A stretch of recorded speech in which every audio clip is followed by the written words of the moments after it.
Good evening, everyone, and welcome to the October 6th Budget and Finance Committee meeting of the Putnam County Legislature. Please stand as the Putnam County Sheriff's Department and the Civil Air Patrol presents the flag.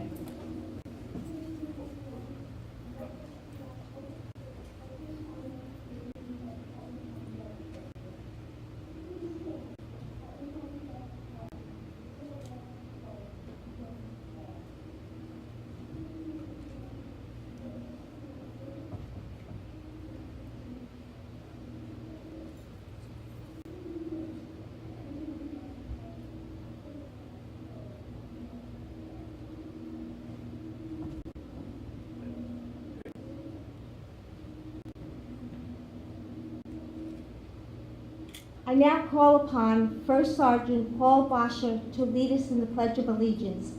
And please remain standing for those of you who wish to bow their head in prayer for our legislative prayer.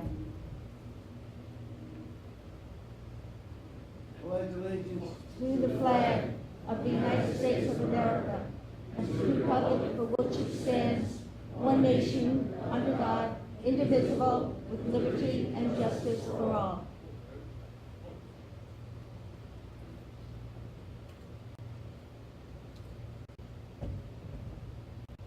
We gather together today intent on doing good work.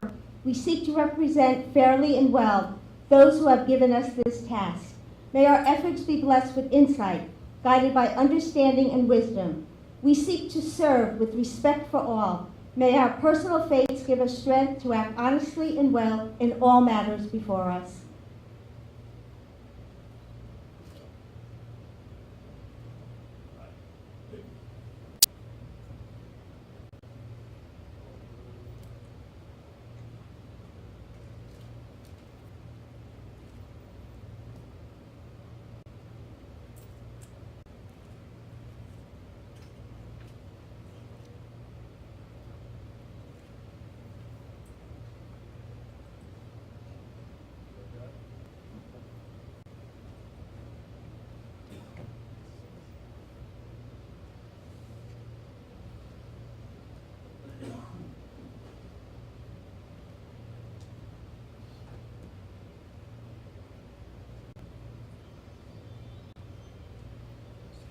It gives me great pleasure this evening to introduce a man who is versatile in his talents, unwavering in his commitments, and has been instrumental not only to the county executive, but to all our department heads as well.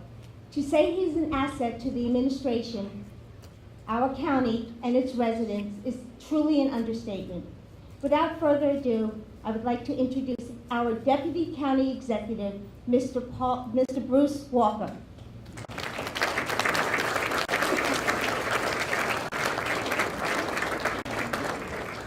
Please sit. I thought you were going to call me Paul Eldridge for a second. I clearly, after growing this beard, I have more hair on my face than he does.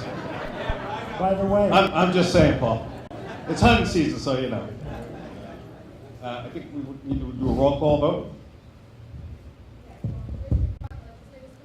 Present.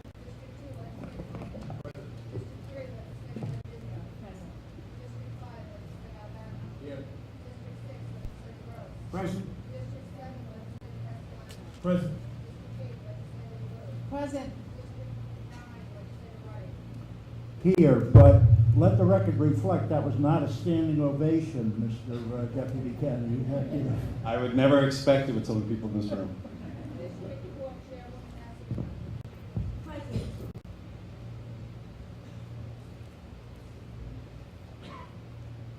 Done?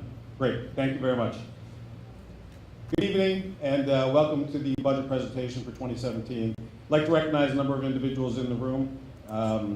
Paul, you already got recognized. Very good friend of mine, Senator Terrence Murphy. And Senator Sue Serino.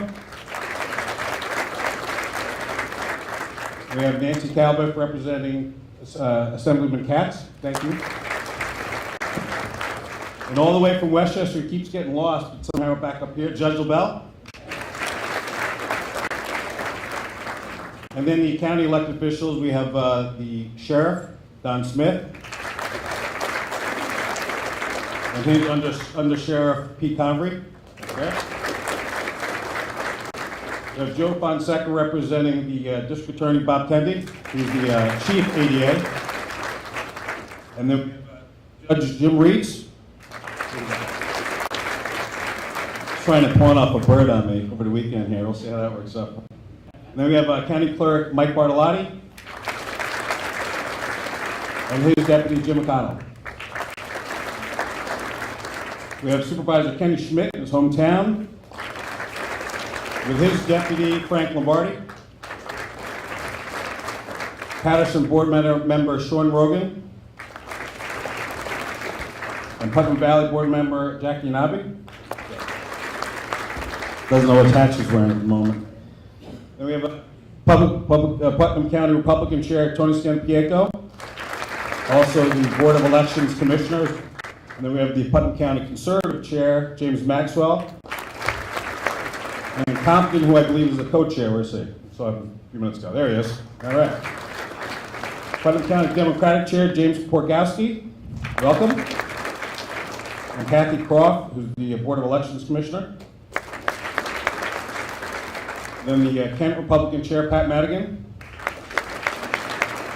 And Southeast Conservative Chair, John O'Connor. And it's my distinct pleasure to introduce County Executive for the 2017 Budget Address. Mary Ellen McDowell.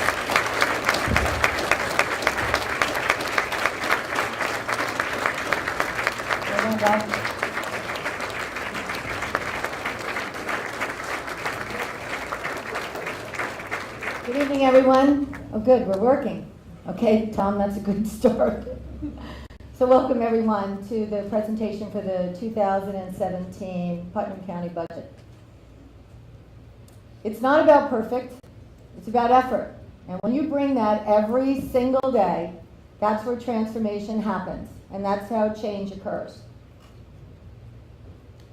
Before we begin tonight's presentation, I think it's really important that we set the record straight and take a look at some of the misinformation that's been put out there about county fiscal policies.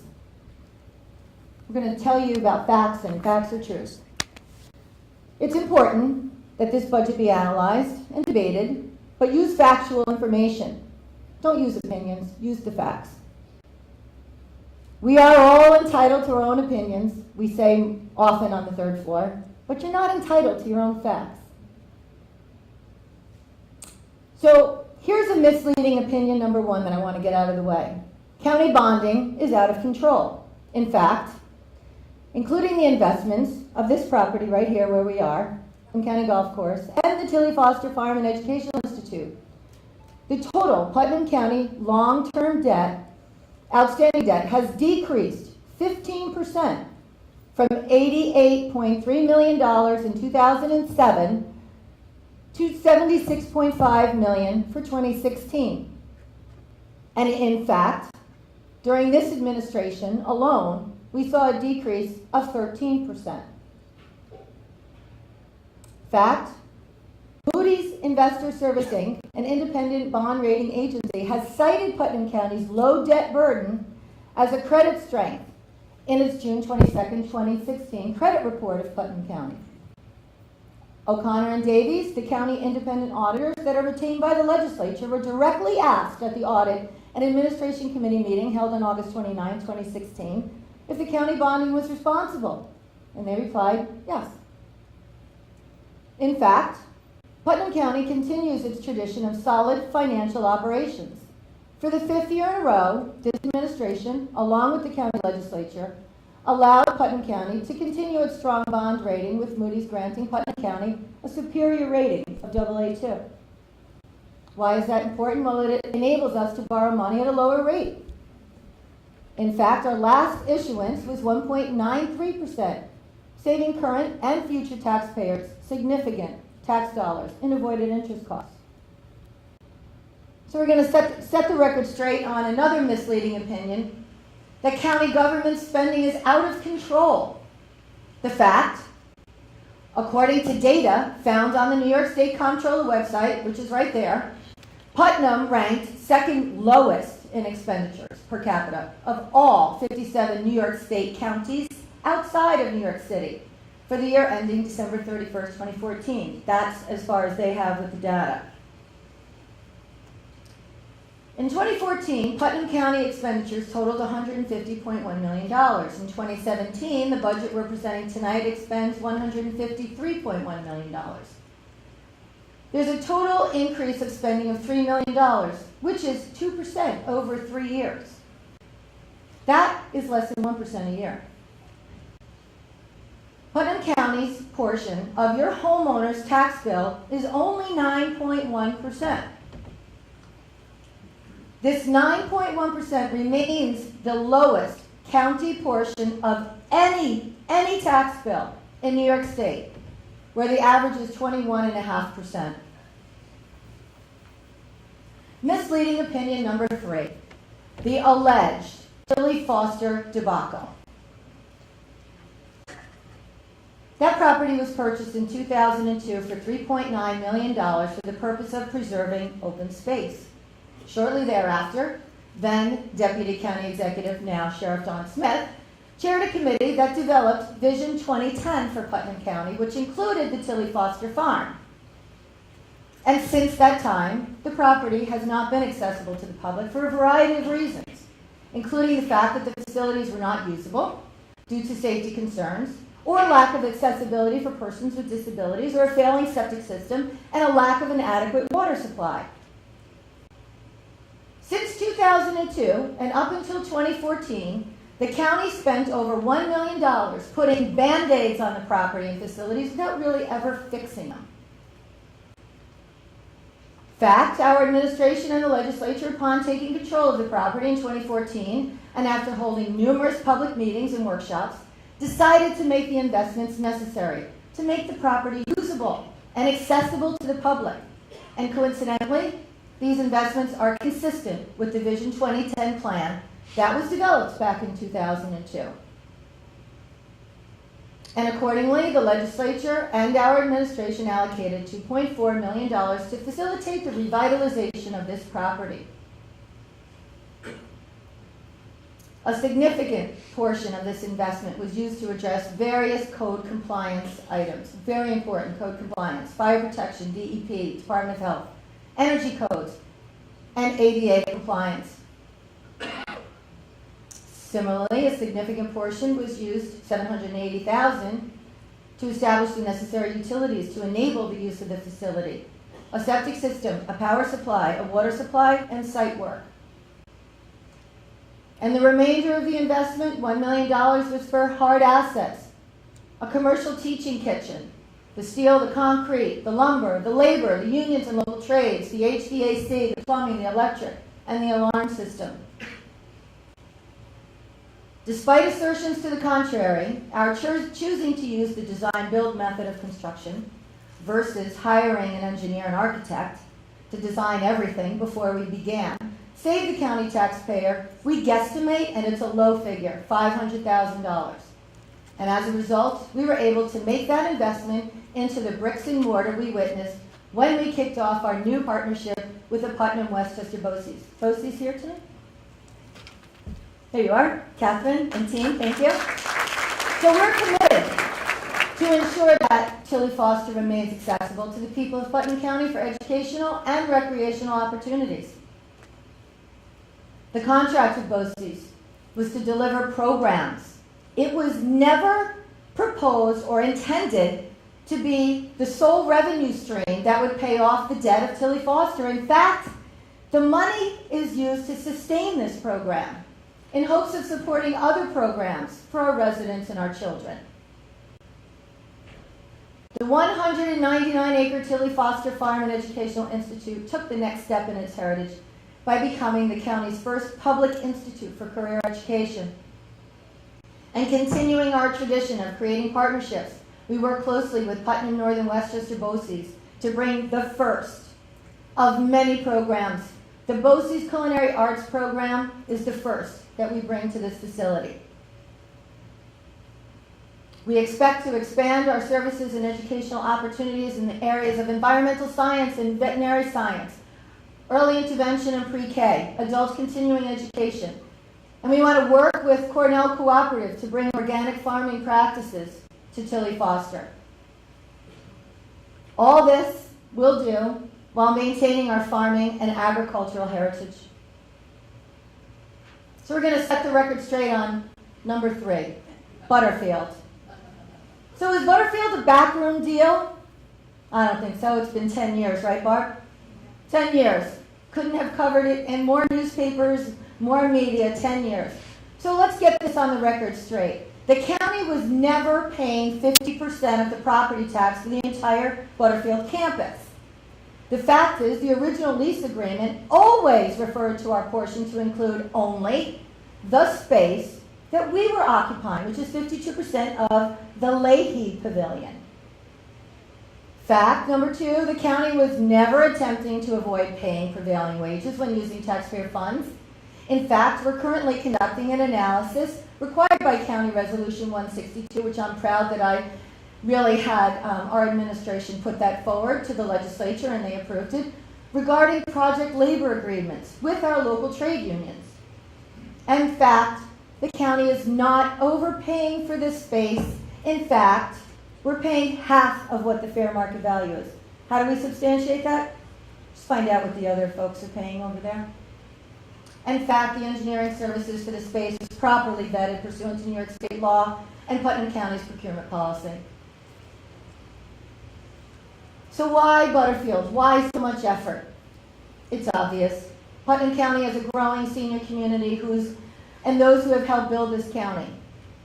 In the past, the county has expended $11 million for 3 senior centers, the closest to Phillipstown being Putnam Valley, and designed one for the town of Kent that was never built at a cost of $1 million. We recognize that our seniors in the western part of the county were underserved, and the administration and the legislature have addressed it. Phillipstown has the highest percentage of seniors of its overall population, 23%. Senior population in Phillipstown is predicted to nearly double over the next 10 years. But let's stay focused on what the mission at hand really was all about. The Phillipstown Senior Friendship Center will provide the following programs and fulfill the mission of the Office of Senior Resources by providing nutrition programs, wellness, exercise classes, socialization, referral assistance, and adult education. And so I say again, we're all entitled to our own opinions, but we're not entitled to our own facts in good government. Our Putnam County Golf Course. Premier golf, premier event destination, and a solid financial investment.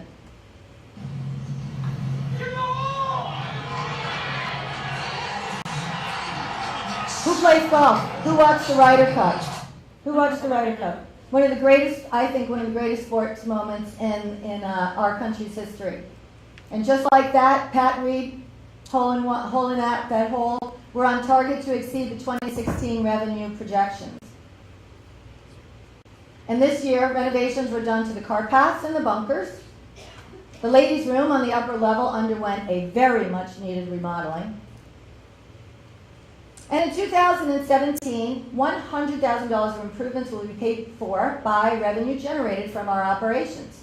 We're going to renovate the downstairs ladies' locker room to accommodate our large gatherings and to meet ADA requirements. We're going to do a much-needed repair on our roof. And we're going to replace the 20-year-plus old air conditioning system.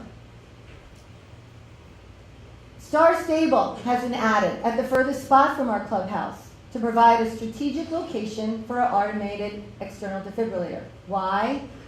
Well, I'm just going to stop here for a second and describe to everyone who didn't see this that in July of 2015, a gentleman and his foursome were on hole 16 when the gentleman suffered a severe cardiac arrest.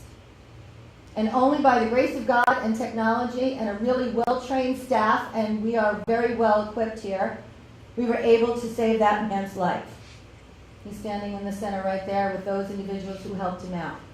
So when we saw that situation, hole 16 is right here. He was very lucky. We were very lucky.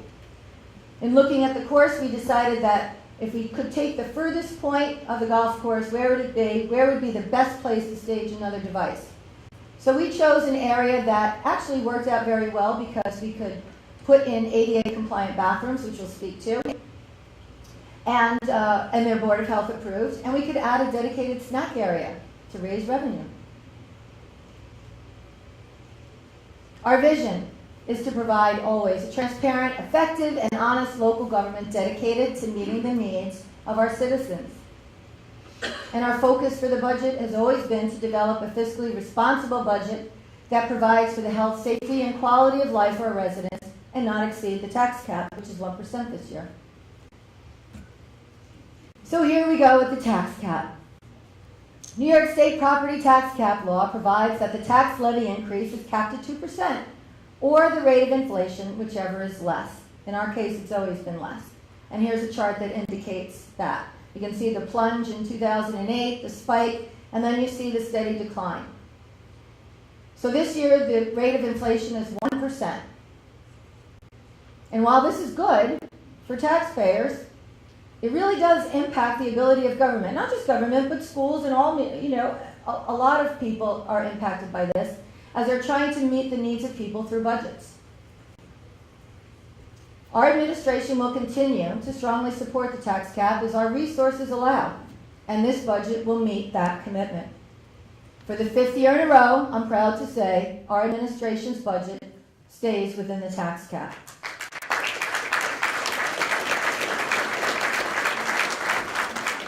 Efforts and courage are not enough without purpose and direction. John Kennedy. So here's a summary of our proposed budget. For the 17 budget, $153.1 million. This is a net increase of 1.7 over the 2016 adopted budget, or a 1.1% spending increase. And it includes a $1.2 million increase in employee and retiree health insurance costs, $1 million increase due to step and longevity increases, and we're putting money aside for pending contract negotiations. It also represents a $730,000 decrease in the New York State pension expense due to amortization pay down, which we'll dive into later, further down. So the use of the general fund surplus. We started 2015 with $12.4 million. We're asking that we take $3.6 million, which is $500,000 less than last year, to go towards the 17 operating expenses. We're going to add back the surplus for the sales tax, which are anticipated, but we feel confident about them. And we also are going to add back 2.4 in anticipated expense savings, which is really all about how we underrun our budget, which is really the result of our sound fiscal management practices, thanks to the legislature, and really our department heads, but most importantly our employees. This is the year we're going to take the final payoff for the pension debt. This 2.4 will pay off that $8.5 million pension debt that was incurred in 12 and 13. And we're going to do this so that we can secure the future of retirees, their pension after what happened in the stock market plunge of 2008. So that will leave us $11.4 million estimate in the year ending 2016. I just want to take everybody back through this pension amortization history so everybody has a clear understanding of what happened. The administration took office 11/11/11. In 12, we were handed a $4 million bill. That was to say that that was our share to bring the pension in New York State back up to the levels that were needed to sustain it. 13, we were handed $4.5 million bill. In 14, we made a $352,000 payment. In 15, we realized it was important to get aggressive and to get rid of this pension bill. So we added $1.5 million to the budget that year to pay it down. Last year's budget, we made a commitment. We said we're going to drop 3.7 into it to leave 2.9, and that we were hopeful that we were going to pay it off this year, and we are. So some may ask, why is this so important? Well, for the obvious reason that we want to make sure that we're responsible, make sure that our retiree pension fund is sustainable. But from a business perspective, because it saves us $773,000 worth of interest. It's like your credit card. So we're done, but don't tell anybody. because as soon as they find out, God only knows what they're going to send our way. So here's our budget expenses for 2017 as we're going to lay out for you. Before we even do anything, we have $106.6 million in mandated programs. That's 70% of our budget, folks. And we're going to focus on mandates a little bit here. Try to balance a budget when you're 106.6 in debt before you even start. Mandated costs are consuming 70% of the total budget and 100% of our tax levy. Here are the top 14 of more than 200 mandates that we manage in every single day in some way, shape, or form. Let's highlight Medicaid. Medicaid remains the single largest line item in the Putnam County budget. Now this year we saw the number double from 6,000 to 11,000. Oh my God, what could possibly have driven that? Guess what? The Affordable Health Care Act, expanded Medicaid coverage. So for our $9.5 million, which represents our county's local share, you factor in New York State share and you factor in the federal funding share, and the total cost to provide Medicaid for the Medicaid recipients ends up costing the taxpayers $118.8 million. There are more than 200 mandated costs in this county, and we like a lot of them. We would just like some kind of say on how we're going to run them and how much are we going to have to fund them.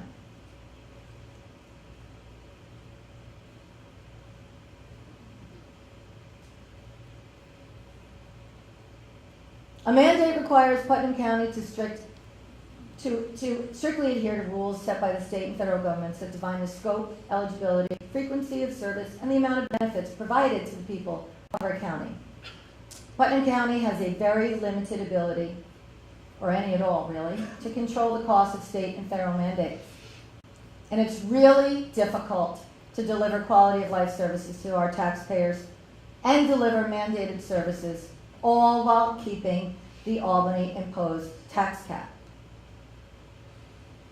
Mandated expenses outpace the quality of life expenses by a greater than 2-to-1 margin. In fact, mandated costs consume, as I said earlier, the entire property tax levy and the entire sales tax levy combined. This means 100% of our tax levy is allocated to mandated costs. Retiree health insurance, don't panic, Amy, don't panic. Health insurance premiums continue to rise at a significantly higher rate than inflation. The projected increase in premiums for 2017 for our active employees and retirees is $1.2 million. That's just our increase this year. Our personnel director and former county executive continues to search for equitable alternatives to alleviate the cost burden for our county taxpayers and our retirees. Stay tuned. A group of county employees and other health insurance experts have been working to develop an optional plan for our Medicare-eligible retirees who do make up 74% of our Putnam County retiree population. An optional, voluntary plan focusing on our Medicare-eligible retirees was, in fact, presented to the legislature's Personnel Committee in September of this year. The Personnel Department will continue to develop this plan and will be sharing its key elements through multiple communications with our retirees over the next 6 to 8 weeks, and our administration will be working closely with NYSAC, the New York State Association of Counties. And we're really optimistic that this is going to be a win-win for both our retirees and for the county. So our operating expenses, as I said, $153 million. Here's what we have left for the quality of life services, such as our sheriff patrols, our office for senior resources, our emergency services, our parks and rec, and our outside agencies, many of whom are here tonight. And there's that 70% of the mandated programs. So while we are faced with the unfunded mandate challenge and rising operational costs, we must still balance the budget. So how do we balance the 2017 budget? Continuous effort, not strength or intelligence, is the key to unlocking our potential. revenue initiatives, our sales tax. We're 2.6 million ahead for 16, and we did include that in the 2017 budget. We believe that this is a conservative approach in budgeting the county's largest revenue source. Sales tax does represent 37% of the overall county revenue for 2017, and it is critical to financial stability for our county. Increased sales tax revenue helps us. It offsets the need for higher property taxes and/or reducing services. The county's 1% sales tax rate extension expires November 30th of 2017. We call it sunsetting. But we'll be working with our state and county legislature to make sure that we maintain that extension that's been granted to this county and the majority of counties in New York State since 2007. And as president-elect of the New York State Association of Counties, I'll be making sure that we're going to work hard to get this renewal, along with the other 52 counties whose extensions also expire or sunset. New York State Associations of Counties is a wonderful advocate for all of us, not only in Putnam County, but in all of New York State. And Steve Aquario wrote a lovely message to us and to me, and I want to thank Steve and NISAC for all that they do. Tourism. Is tourism important to Putnam County? Well, the facts are here.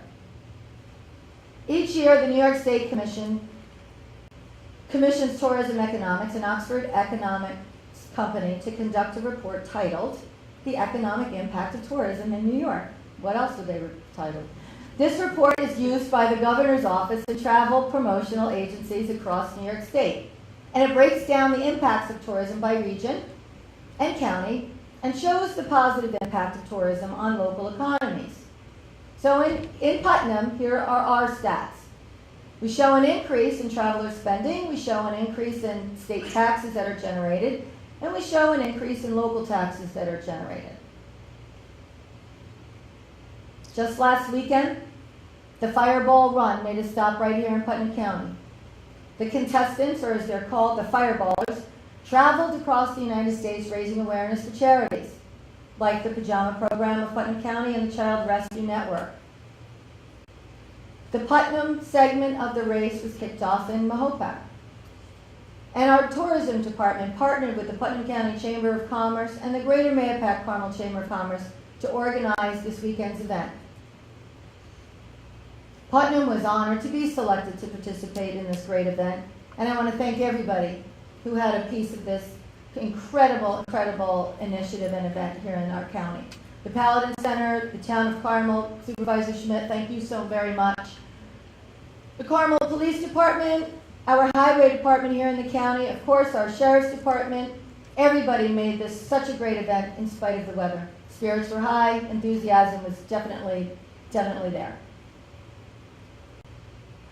And we want to thank our sponsors, our business community, not just for this, but for everything that they do to make this and every day a great place for Putnam County to live and work.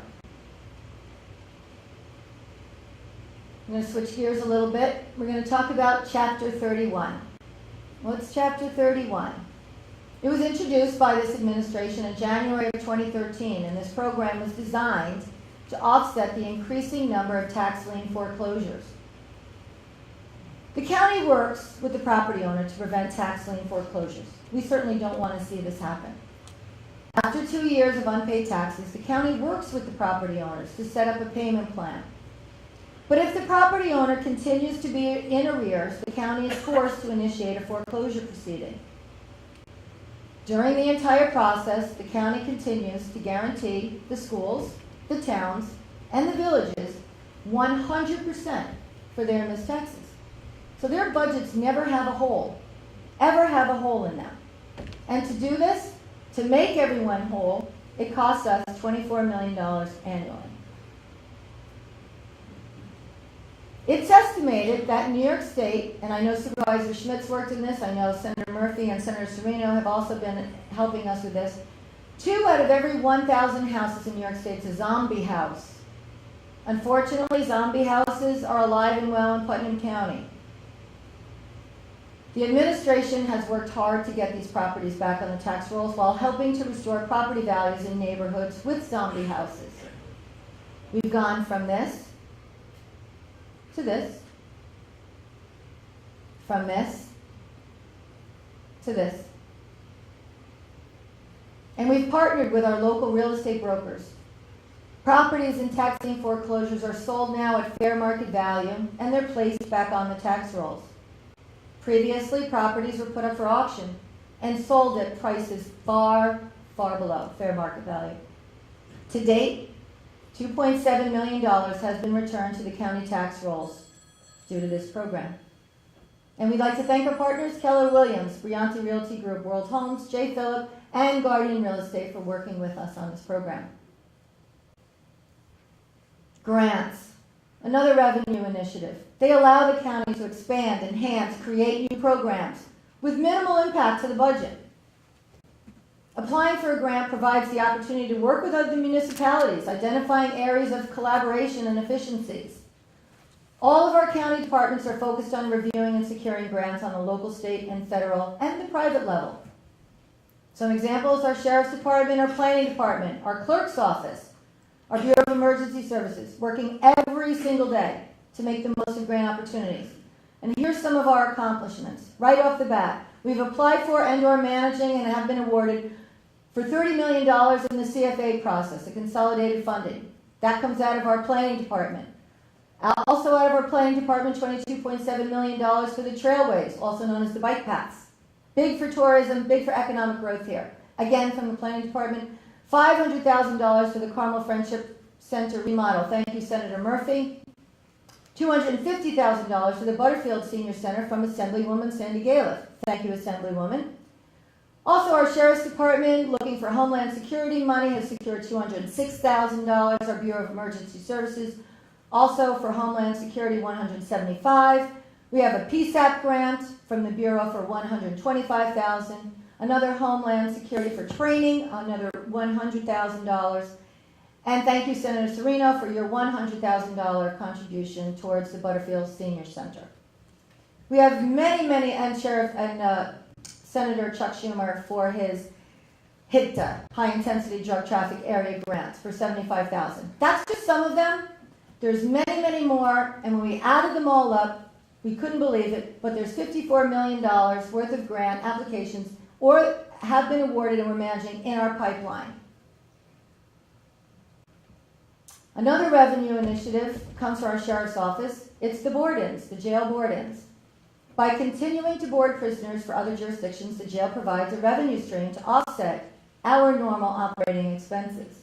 In 2016, the Putnam County Correctional Facility boarded federal inmates from the U.S. Marshal Service from Dutchess County, New York City, and we provided prisoner transport services, and we added $351,000 as a revenue stream. Our drug treatment courts. Judge Reed's here? Your Honor, thank you. Drug treatment court. Our social fiscal responsibilities. It's got a fiscal responsibility. Treatment court provides a supervised alternative to incarceration that saves the taxpayer money while providing the offender with the tools and that they need to succeed. Nothing worth having was ever achieved without effort. Theodore Roosevelt. Rescuing 911. 911 cost Putnam County $1.9 million. 2/3 of that is funded by the Putnam County taxpayer. It isn't expected that the FCC will soon mandate 911 centers to be next generation ready. And that's going to cost an additional, ready? $22 billion in New York State over the next 10 years. In 2015, New York State collected $185 million in 911 surcharges, but they only provided $77 million back to the centers. And those were in the form of grants. It wasn't even like a formula of funding, you get back what you contribute. It's time for New York State to stop diverting the 911 funds to help balance the state budget, which is essentially what they're doing. John Oliver sums it up best.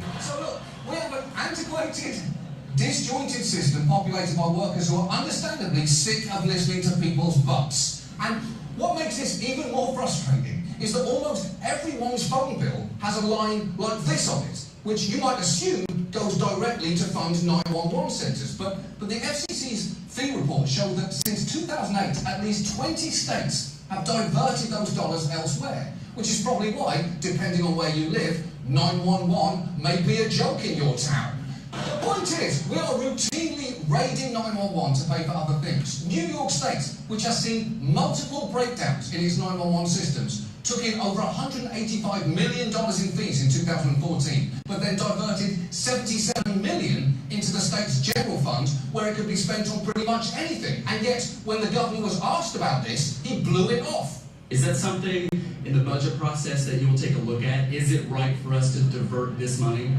It is not an issue that has come up, and I haven't heard any local legislator raise it, but if it comes up, we'll look into it. Okay, A, it just f***ing came up. B, legislators have raised the issue repeatedly since you've been in office. And C, not diverting money away from 911 is one of those things you shouldn't have to be told not to do.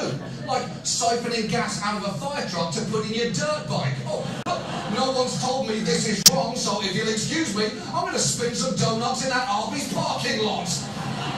But this blasé attitude is indicative of the fact that until we're explicitly confronted with the challenges facing 911, it seems we're not going to do anything about them. And maybe the problem is that we are taught from a young age to take 911 for granted. So perhaps it's time for that to change. So true. Our countywide radio system, keeping our first responders connected, is a priority. Our sheriff's office, our local PDs, volunteer fire departments, and volunteer ambulance corps, they rely on us. Advanced life support. In 2016, Putnam County 911 dispatched 7,542 EMS responses, most of which required an ALS dispatch in addition to the volunteer fire EMS agency. The Bureau of Emergency Services has finalized and negotiated a new contract with MSTAR to provide ALS. So we've talked about our expenses, most of which are mandated, and we've talked about our revenues. So what's the fiscal impact? What's the bottom line here to our taxpayers? Well, the average homeowner with our proposed budget, who's assessed at $260,000, will pay an increase of $10, or an average of $1,018 in county property tax for 2017. Alexander Hamilton on the $10 bill. Satisfaction lies in the effort, not in the attainment. Full effort is full victory. Mahatma Gandhi. Our Sheriff's Department. Enhanced policing and homeland security initiatives. Enhanced narcotics enforcement in partnership with the DEA, the federal and state agency. Enhanced support of our local police departments, patrolling the sector now in the town of Carmel, in addition to providing that 24/7, 365 general support. Marine patrols for Lake Mahopac, working closely with the New York State Police to provide enhanced trooper presence and support throughout Putnam County.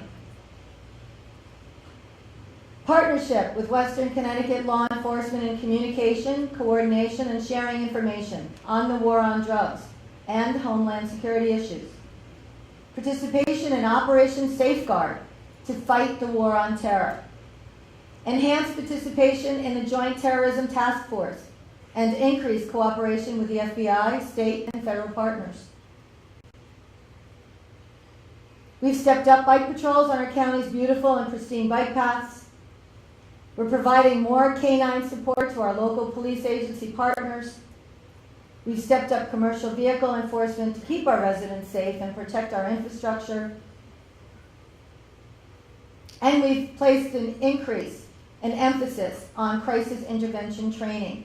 Putnam County Sheriff's Department, as well as our Social Services Department, have partnered to provide enhanced crisis intervention training to many of our stakeholders who deal with the mental health issues of our population every single day. And we partner together always with Arms Acres, with the National Council on Alcoholism, Healthy Minds for Healthy New York, NAMI, Putnam Hospital Center United Way, People Inc., United Cerebral Palsy, Park, everybody. We're partners. Putnam North and Westchester Women's Resource Center. So we believe tonight that the 2017 budget that was put forth by this administration is a fair balance between our fiscal and social responsibilities. We look forward to working with the legislature in its budget deliberation process to stay at the tax cap. And I want to thank all the outside agencies who provide such a valuable service to our community, many of which are here tonight.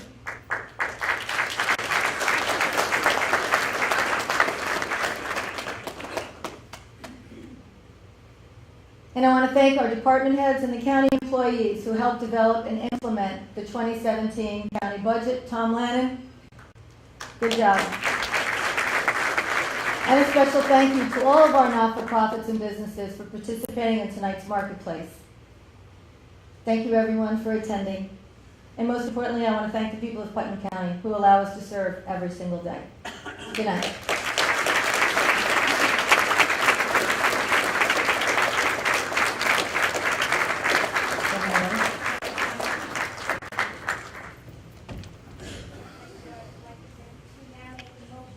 Adjourn the meeting.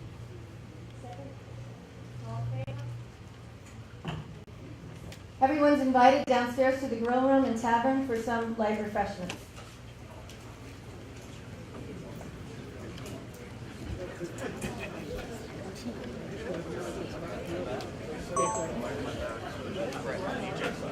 Hey, Beth, is your bag? Beth, is your bag? Is your bag?